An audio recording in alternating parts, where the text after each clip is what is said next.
Hello बच्चों, आपका आज का लॉ का पेपर निपट गया। अकाउंट्स निपट गया। अब आप लोग जो है थर्ड पेपर की तैयारी करेंगे अपनी शाम को 7 बजे से। आके आराम करना बढ़िया। और आपको जैसा मैं हमेशा पहले से बताता आ रहा हूँ कि आपको सबसे पहले स्टैटिस्टिक्स और एलआर को खत्म करना है। सबसे पहले अपना टाइम कल दोपहर तक, कल शाम तक हमारा स्टैटिस्टिक्स और एलआर दोनों का रिवीजन हो जाना चाहिए, क्योंकि ये 60 मार्क्स हमको पहले कवर करके चलने हैं पेपर में। मैंने आपको पहले भी बताया है कि पेपर पहले रीड करो, देखो कहाँ हमको इजी क्वेश्चंस दिख रहा है। थ्योरेटिकल क्वेश्चंस स्टैटिस्टिक्स के जहाँ दिख रहे हैं उनको अटेम्प्ट करेंगे। जितने भी 25 30 35 क्वेश्चंस हैं उनको पहले टिक करना है, उसके बाद फिर न्यूमेरिकल वाले पार्ट पे हमको जाना है। और लास्ट का 1 घंटे में हम आराम से मैथ्स के क्वेश्चन सॉल्व करेंगे। 1 घंटे में हमारा स्टैटिस्टिक्स और एलआर दोनों आराम से निपटेगा। जहां तक मैंने आपको हमेशा बोला है स्टैटिस्टिक्स में कि सबसे पहले तो आप थ्योरी पे ध्यान दें। मेरे नोट्स आपके पास हैं, सारे चैप्टर के नोट्स आपके पास पॉइंट वाइज हैं, उनको आप पढ़ लें। जैसे आपने मेजर ऑफ सेंट्रल टेंडेंसी की थ्योरी पढ़ी, पहला काम।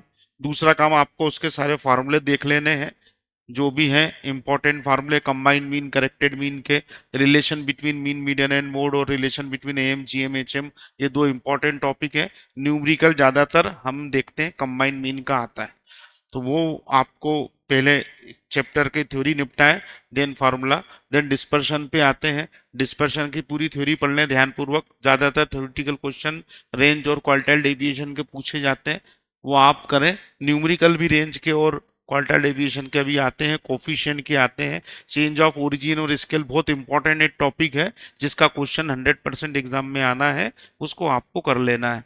ये दो चैप्टर आपके निपटाते हैं तो आप कम से कम 12 से 14 क्वेश्चन को कवर कर लेते हैं अपने एग्जाम में। इनको आपको पहले ढूंढ ढूंढ के निकाल के कर लेना है। देन अगले भाग में फिर हमको कोरिलेशन और रिग्रेशन को लेके चलना है। कोरिलेशन में थ्योरी नाम पे कुछ है नहीं, प्रोबेबल एरर, स्टैंडर्ड एरर, या फिर कोई एग्जांपल दे करके पॉजिटिव नेगेटिव कोरिलेशन वो पूछ लेते हैं, इसमें उसका वेटेज भी कम है। अगर 5 to 6 क्वेश्चन कोरिलेशन रिग्रेशन के आने हैं तो उसमें से 2 क्वेश्चन आपको कोरिलेशन के आने हैं। रिग्रेशन पे ज्यादा फोकस होना चाहिए। Properties of regression, coefficient, angle between two regression lines, और चेंज ऑफ ओरिजिन और स्केल का जो टॉपिक है, यहाँ से हमारे थ्योरेटिकल क्वेश्चन निकल करके आते हैं। बाकी अगर न्यूमेरिकल की बात करें तो निश्चित तौर पे दो इक्वेशन दे रखी है, आर की वैल्यू निकालिए, या दो इक्वेशन दे रखी है, एक्स बार वाई बार निकालिए। ये क्वेश्चन 100% एग्जाम में आना है, इसको आप कर लेना। इसके बाद आप रैंक कोरिलेशन, कोफिशिएंट और कॉन्ग्रुएंट डेविएशन मेथड पे भी फोकस करें। इनके भी न्यूमेरिकल आपको आ सकते हैं। प्रोबेबल एरर, स्टैंडर्ड एरर भी पूछा जा सकता है। Coefficient of determination, non determination भी पूछा जा सकता है। तो 2 पेज की इसकी पहले थ्योरी पढ़ ले और सारे फार्मूले एक बार ध्यान पूर्वक कॉपी में लिख लिख करके देख लें। खास करके कार्ल पियर्सन के जो तीनों फार्मूले, वो हालांकि उनके आने के चांस बहुत कम है, पर फिर भी आप वो कर लीजिए। इस तरह से आप अगर कोरिलेशन रिग्रेशन भी कर लेते हैं तो आपके 15 to 20 क्वेश्चंस के बीच में हमारा लगभग 50% पार्ट स्टैटिस्टिक्स का निपट जाता है। देन आप आइए इंडेक्स नंबर पे। इंडेक्स नंबर को आप पढ़िए।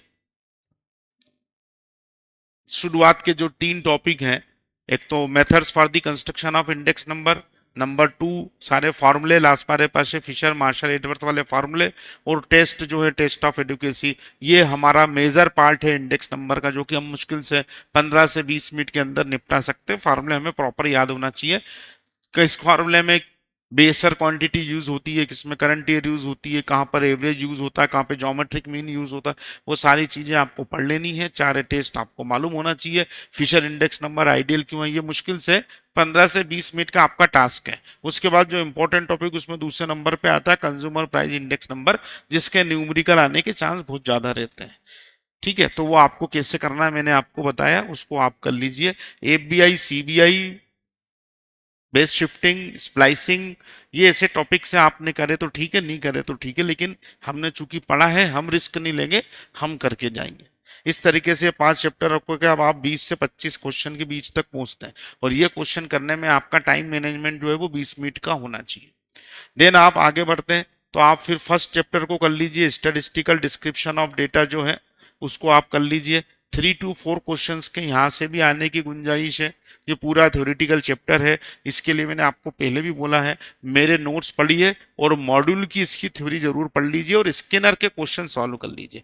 ये एक ऐसा चैप्टर है जिसमें स्किनर से ही क्वेश्चन उठ करके आपको आने हैं, नया कुछ होना नहीं है इसमें, रिपीट क्वेश्चन आ जाते हैं। तो 3 to 4 क्वेश्चंस आप जो है फर्स्ट चैप्टर के, अगर आप नहीं पढ़ना चाहते हैं तो आप मॉड्यूल के क्वेश्चन, नोट्स के क्वेश्चन और स्कैनर के क्वेश्चन सिर्फ एक एक बार देख लीजिए, आंसर उनके पढ़ लीजिए, आपका काम हो गया। इस तरह से अब आप 25 से 30 क्वेश्चन की रेंज में आते हैं।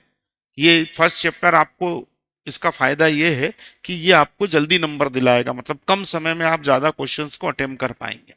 देन लास्ट में जाकर के फिर हम आते हैं प्रोबेबिलिटी और प्रोबेबिलिटी डिस्ट्रीब्यूशन वाले चैप्टर पे। प्रोबेबिलिटी में हमको जिस सीक्वेंस में मैंने आपको पढ़ाया है कि पहले सिंपल फेवरेबल अपॉन टोटल वाला formula, then addition theorem, then addition theorem में 2 भाग हो गए, नॉट इंडिपेंडेंट, इंडिपेंडेंट इवेंट्स के फार्मूले आप लोग देख लीजिए, मल्टीप्लीकेशन थ्योरम आप लोग देख लीजिए। यहाँ तक भी अगर आप कर लेते हैं तो वेरी सिंपल प्रॉब्लम्स जो हैं आपको एग्जाम में ज्यादातर ये देखा गया है कि एक तो सिंपल फेवरेबल अपॉन टोटल का मामला आता है, एक एडिशन थ्योरम के क्वेश्चन एग्जाम में पूछे जाते हैं और एक इंडिपेंडेंट इवेंट के क्वेश्चन एग्जाम में न्यूमेरिकल पूछे जाते हैं। ये एक ऐसा चैप्टर है इसमें से न्यूमेरिकल आने हैं, थ्योरी के नाम पे यहाँ पर बहुत कुछ पूछने के लिए है नहीं। तो जितने आप क्वेश्चन प्रैक्टिस कर सकें या जितने आपने कर लिए हैं उनको आप फिर से एक एक बार कर लें, आपका प्रोबेबिलिटी वाला मामला निपट जाएगा। तो लगभग 5 to 6 क्वेश्चंस आपके जो हैं या 30 to 36 क्वेश्चन तक आप जाते हैं। थोड़ा सा ज़्यादा समय आप प्रोबेबिलिटी के लिए दे सकते हैं। अगर आप पहले वाले 6 चैप्टर जल्दी फटाफट निपटा लेते हैं तो आप चाहें तो आज रात को ये 6 चैप्टर खत्म कर सकते हैं, तो कल आपके पास काफ़ी समय प्रोबेबिलिटी को करने को रहेगा। उसके बाद प्रोबेबिलिटी डिस्ट्रीब्यूशन है, बाइनोमियल पॉइजन नॉर्मल डिस्ट्रीब्यूशन की सबसे पहले थ्योरी पढ़ लें, न्यूमेरिकल के पीछे ना भागे।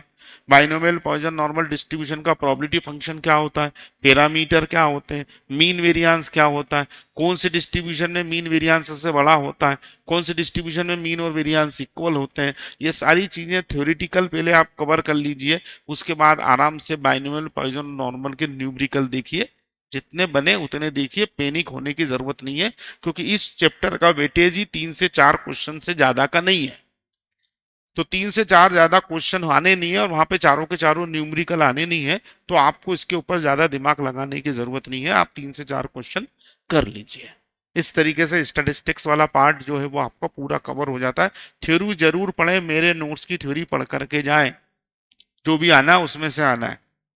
उसके बाद लॉजिकल रीजनिंग की बात करें तो डायरेक्शन सेंस एक इजी टॉपिक है, आपने समझ लिया है। 25-50 क्वेश्चन उसके कहीं से भी आप निकालिए, नोट्स के निकालिए, मॉड्यूल के निकालिए, सॉल्व कर लीजिए, थोड़ी सी प्रैक्टिस आपको हो जाएगी। और एक सिटिंग अरेंजमेंट अपन ने पढ़ा है, तो सिटिंग अरेंजमेंट में भी आप थोड़े बहुत क्वेश्चन 25-50 क्वेश्चन जितने आप प्रैक्टिस कर पाए, जितना समय आप दे पाए उतने समय में आप ये 2 क्वेश्चन, इनके 10 क्वेश्चन आपको आने ही आने हैं, जो कि हमको किसी हाल में 10 से 12 मिनट में करने हैं। स्टैटिस्टिक्स के 40 क्वेश्चन हम 30 मिनट में करेंगे और 10 क्वेश्चन जो है ये हम पूरे 10 मिनट में करेंगे। इस तरह से 40 मिनट में हम 40 क्वेश्चन करके जो है 50 क्वेश्चन करके बाहर होने वाले हैं। ये 40 मिनट का टारगेट है, इसको आप 40 से 50 मिनट का टारगेट है, 50 से 40 भी कर लो तो भी दिक्कत नहीं है। तो आप लोग देख लो, कर लो अच्छे से। जिनको न्यूमेरिकल की प्रॉब्लम है वो थ्योरी वाला पार्ट जरूर से पढ़ करके जाइए, ठीक है।